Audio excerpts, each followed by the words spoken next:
저는 흔하지 않은 직업을 가진 50대 중반 남자입니다. 전 장의사라는 직업을 가지고 있습니다. 장의사가 되기로 마음먹기까지 꽤 오랜 시간이 걸렸죠. 어렸을 적에는 철이 없어서 여기저기 놀러 다니기만 좋아했습니다.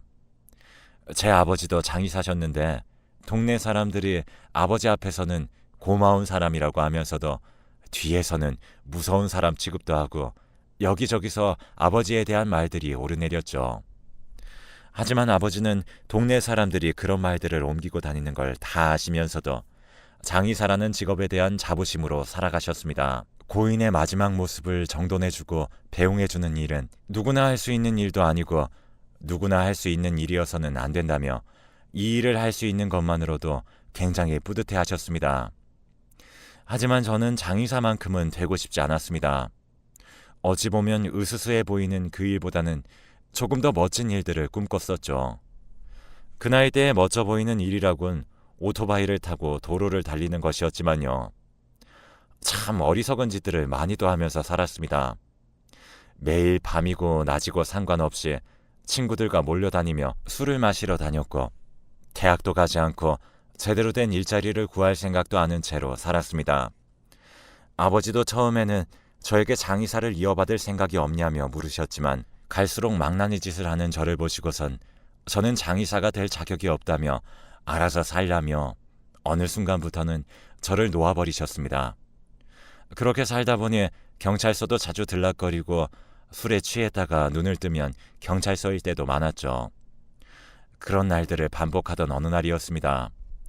그때도 술에 취해서 길거리에서 잠이 들어 파출소에서 눈을 떴는데 단정하게 차려입은 어떤 여자가 저에게 물을 내밀며 몸은 괜찮냐고 물어보는 겁니다.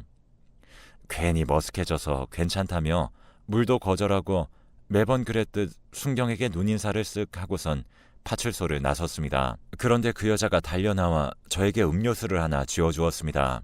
힘든 일 있으신 것 같은데 몸은 챙겨가면서 마시세요. 그 말 한마디만 한 채로 다시 파출소로 들어갔습니다. 알고 보니 저희 지역 경찰서장의 딸이었는데 가끔씩 파출소를 돌면서 음료나 간식거리들을 나눠준다고 하더라고요. 그 이후로도 몇 번을 파출소에서 마주쳤습니다. 그러다 보니 말도 트고 그 다음은 그동안 받은 음료에 대한 보답으로 밖에서 제가 식사를 대접하기도 했습니다. 나이도 저랑 같았는데 어쩜 그렇게 생각이 깊은지 배울 점이 많았습니다. 그때부터 저도 정신을 차리고 더는 부끄러운 모습을 보이면 안 되겠다는 생각에 제대로 된 일자리도 알아보고 술도 끊었습니다. 그 여자를 만나고 난 뒤부터 제 인생은 달라졌습니다. 올곧은 그 자세와 생각은 저 스스로 부끄러움을 느끼게 했습니다. 그동안의 일들에 대해 반성하고 스스로 발전할 수 있도록 힘을 실어주었죠. 하지만 그래도 늘 제가 부족하다는 것을 느꼈고 왜 이런 저를 만나는 건지 이해할 수가 없었습니다. 왜 잘난 것 하나 없이 이렇게 모자란 저를 만나는 겁니까? 주위에 훨씬 더 좋은 사람도 많을 텐데 주위에 좋은 사람은 있어도 제가 좋아하는 사람은 당신이니까요. 저희 결혼할까요? 너무 아무렇지 않게 먼저 결혼 이야기를 성큼 꺼내버린 당돌함에 어버버거리고 있으니 특유의 아이 같은 미소로 싫은 거냐며 되물었습니다. 그 미소 또한 참 곱게 뻗어나와서 저에게 닿았습니다. 거절을 당한다 해도 절대 수그러들지 않을 단단한 미소였죠. 그 미소에 홀린 듯이 좋다고 대답했습니다. 분명 저에 대한 자신이 부족한 상태였지만 그런 생각조차 하얗게 지워버린 채로요. 하지만 여자친구의 집에서는 정반대의 생각이었습니다. 경찰서장이신 아버지는 저 같은 양아치를 집안에 들일 수 없다며 성하셨고 양반집 핏줄이라며 대대로 가문을 중시하시던 어머니께서는 저희 아버지가 장의사이신 것을 걸고 넘어지셨습니다. 거기에다 이제서야 막 직장을 잡은 제가 가장 큰 문제였었죠. 반대에 부딪히고 나서야 다시금 떠올랐습니다. 왜 나를 만나냐며 나조차도 이해하지 못했던 걸요. 저조차도 이해하지 못하는 이 관계를 부모님이라고 이해할 수 있을까요? 반복되는 반대에 그녀는 집 밖으로 한 발짝도 나오지 못하는 신세가 돼버렸고, 저는 그 집 앞을 서성거리다 그녀의 가족이 치는 호통과 물세례를 받고 매번 집으로 돌아가야 했습니다. 그런 일들이 반복되던 중 그녀의 친구가 찾아왔습니다. 그녀가 쓴 편지를 들고서요. 안녕, 나야. 마지막으로 얼굴 보고 이야기하고 싶었는데 결국엔 편지로밖에 말을 전할 수밖에 없어서 미안해. 이 편지 읽고 있을 때쯤이면 이미 나는 유학을 가고 한국에 없을 거야. 그동안 고마웠고 나 없이도 잘 지내? 편지를 읽고서 이제 다시 만날 수 없을 거라는 생각에 우울함이 저를 덮쳐왔습니다. 도저히 제정신으로 있을 수가 없었기에 그녀를 만나기 전 망나니처럼 술을 퍼마셨습니다. 그녀의 친구도 저를 위로해 준다며 옆에 있어 주었죠. 그런데 다음 날 눈을 떠보니 제가 술을 먹고 그 친구와 실수를 저질렀더군요. 미안한 마음에 아이가 생기면 제가 혼자서라도 길러 책임을 질 거고 여기서 신고를 한다고 해도 군말 없이 잡혀가겠다고 했습니다. 하지만 그 친구는 그런 말 하지 말라며 이렇게 된 김에 자기를 만날 생각은 없냐면서 오히려 저에게 적극적으로 먼저 다가왔습니다. 나는 지금 누구를 다시 만날 마음이 없어. 미안해. 신고하면 잡혀가고 혹시나 애가 생기면 내가 기를게. 어젯밤의 일이 네 인생을 가로막는 일은 없을 거야.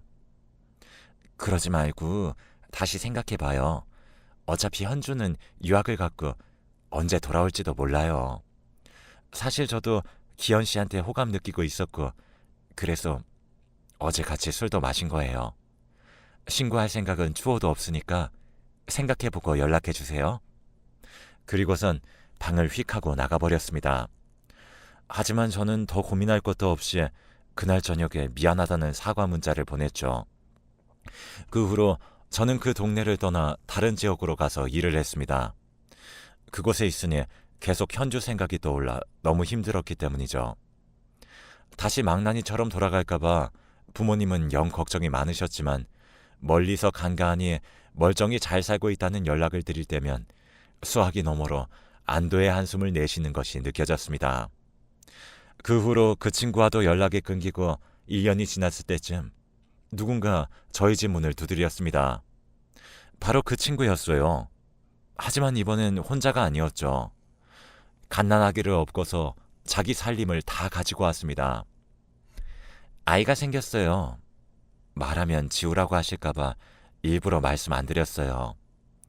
전 아이 아빠만 있는 가정에서 자라는 것도 싫고 엄마만 있는 가정에서 자라게 하고 싶지도 않아요. 같이 키워요, 우리. 전 부모님이 어릴 때 돌아가셔서 아이는 온전히 부모님 사랑 다 받게 하고 싶어요. 그 친구는 아이를 낳은 후 저희 부모님에게 찾아가 제 주소를 받아들고선 산후조리도 덜 마친 몸으로 제가 있는 곳까지 찾아온 것이었습니다.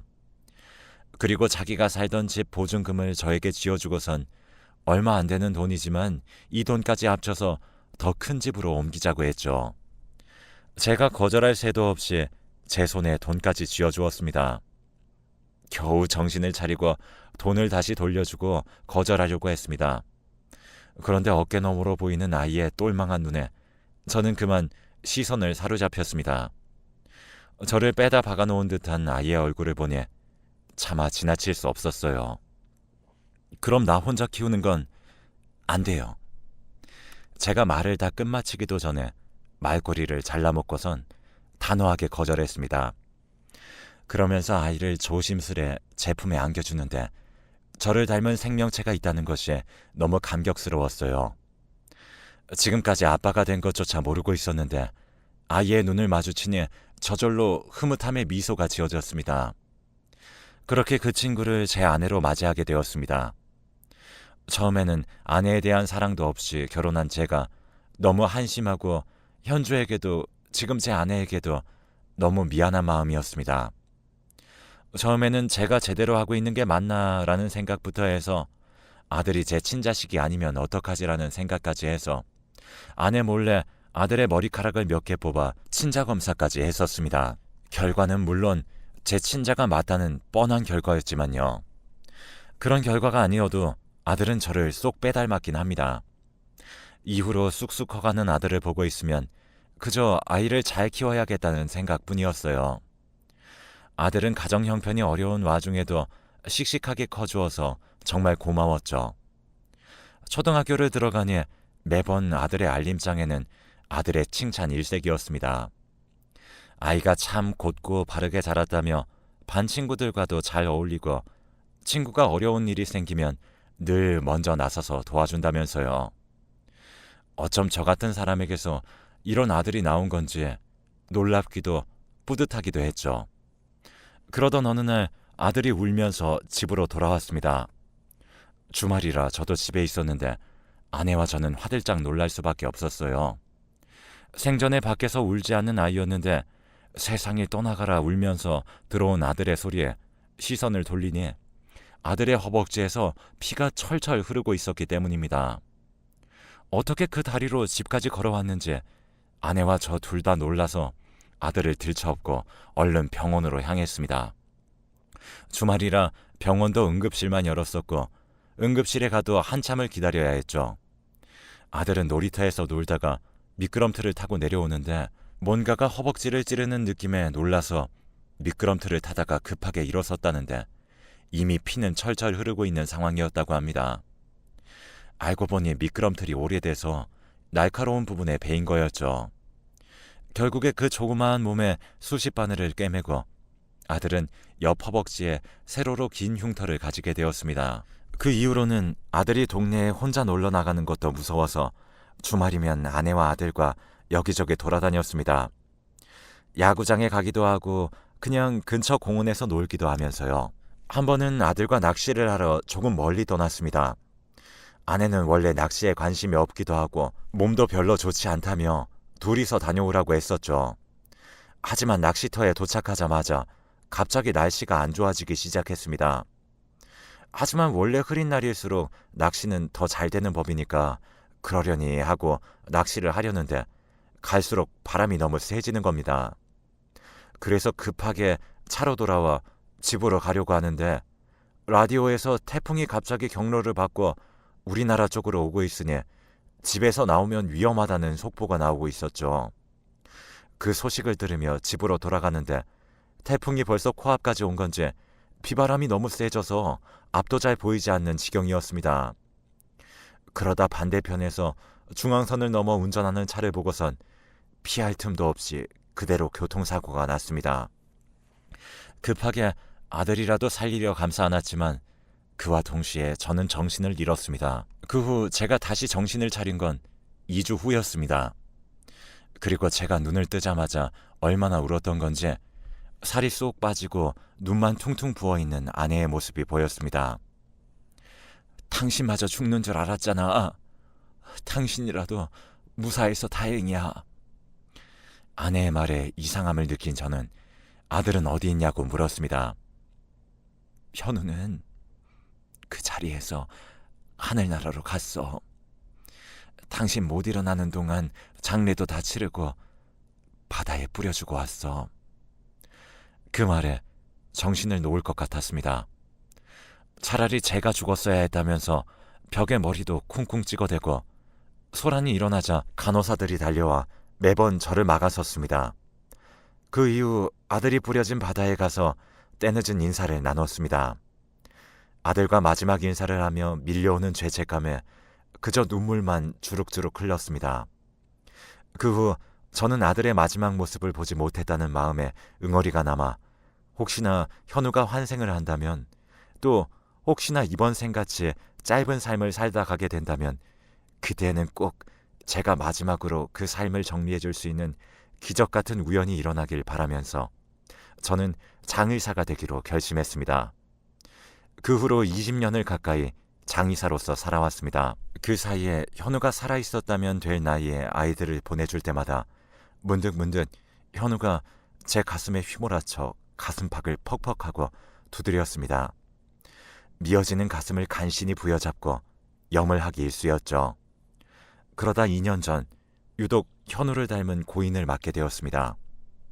원래는 고인의 얼굴을 잘 보지 못하는데 유독 자꾸만 얼굴로 시선이 갔습니다.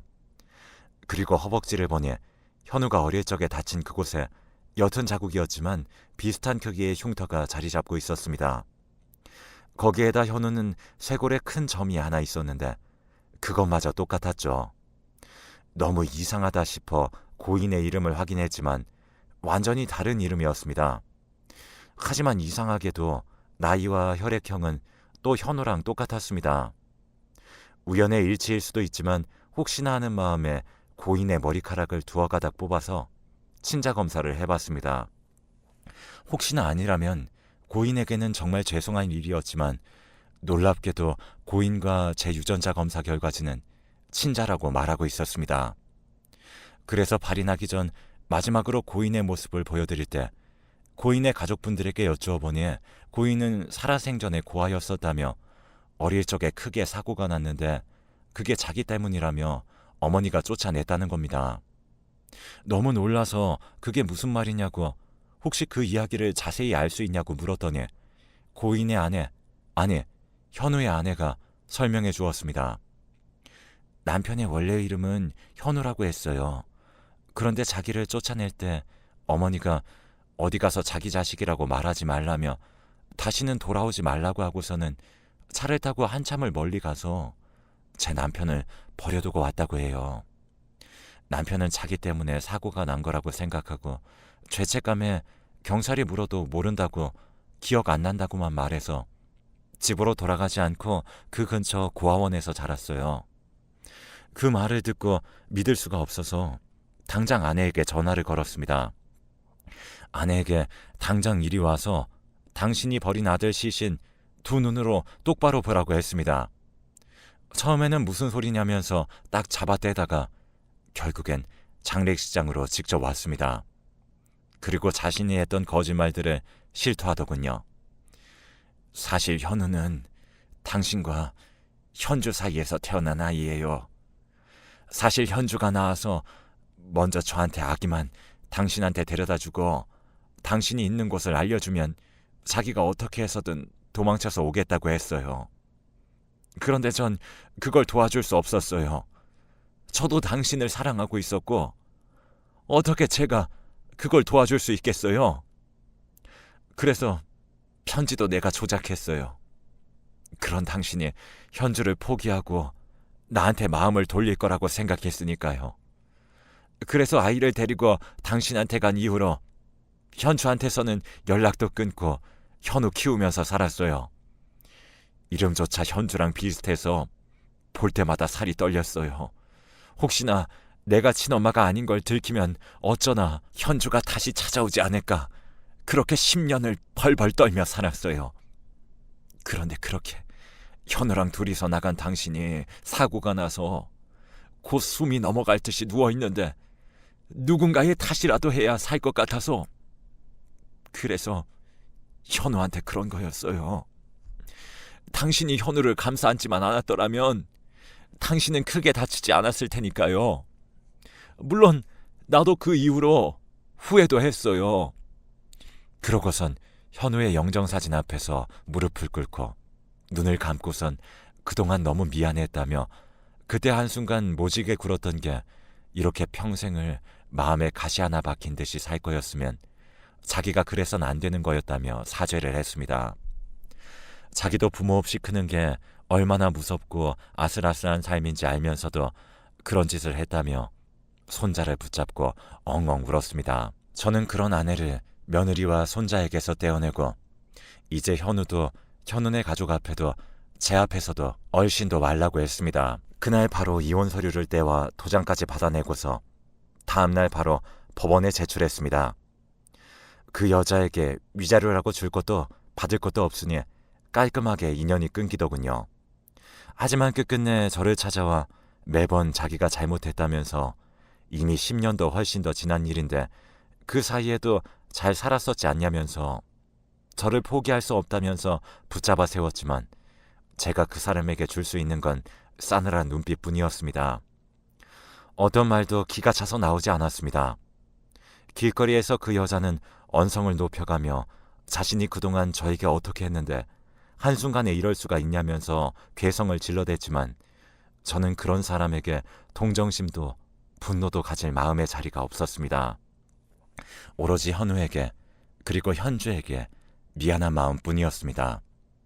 매일같이 현우의 납골당에 가서 그동안 하지 못했던 이야기와 미안함을 현우의 사진을 보며 한참을 말하다 집으로 돌아오곤 했습니다. 그곳에서 며느리와 여러 번 마주쳤고 며느리가 먼저 손자라도 보고 싶으면 언제든지 연락하라면서 연락처를 쥐어주었습니다. 차마 용기가 안 나 연락을 하지 못하고 있던 때 다시 한번 납골당에서 마주쳤습니다. 이번에는 며느리가 먼저 저를 잡으며 해줄 이야기가 있다고 했습니다. 그동안 현우가 어떻게 살아왔는지에 대한 이야기들이었죠. 현우가 어렸을 적에 멋진 경찰관이 되고 싶다고 했었는데 그 꿈을 이뤘더라고요. 며느리의 이야기를 듣고 있자니 그래도 현우가 꽤나 멋진 삶을 살다 간 것 같았어요. 현우는 결혼해서 손자가 태어난 이후로 저를 찾으려고 노력했었지만 결국 저에게까지 닿지 못하고 일을 하다가 그만 현장에서 목숨을 잃었다 합니다. 그 이야기를 듣고 있자니 문득 현우의 친엄마가 생각이 났습니다. 현주는 현우의 행방도 생사도 모르고 30년을 가까이 살아왔을 테니까요. 그 후로 저도 1년간 현주의 행방을 찾아다녔습니다. 해외로 나간 것이 마지막 소식이니 행방을 찾기 더 어려웠지만 1년이 넘게 이잡듯이 찾아다닌 결과 현주를 찾을 수 있었습니다. 현주는 스웨덴에서 결혼해서 살고 있었습니다. 현주에게 그동안 있었던 일들과 너무 늦게 알아서 미안하다는 내용의 편지를 보냈습니다. 금방 현주는 현우의 납골당이 어디냐는 질문이 담긴 답장을 보내왔고 제가 알려주자 현주는 바로 한국으로 들어와 현우의 납골당으로 왔습니다. 현주도 저와 똑같이 현우에 대한 미안함에 눈물을 흘렸습니다. 다만 그 옆에 그 눈물을 닦아줄 남편이 있었다는 건 저랑 달랐죠. 현주는 소식을 알려줘서 고맙다고 하고 가끔 한국에 들어와 현우에게 들리겠다고 하고 다시 스웨덴으로 떠났습니다. 그 이후로 저는 며느리네 집 근처에서 살면서 며느리가 일하는 동안 손자를 봐주고 가끔 주말에는 밥도 한 끼 같이 먹으며 살고 있습니다. 한동안은 현우와 꼭 닮은 손자 녀석의 행동에 울컥하고 눈물이 차오를 때도 있었지만 요즘에는 현우에게 못해줬던 것까지 손자에게 해주고 싶어져서 시간이 부족할 지경입니다. 이제 남은 인생은 손자가 커가는 모습이나 보며 살면 그게 제 최대의 행복일 것 같네요. 여러분들도 남은 인생 행복하게 사시길 바랍니다.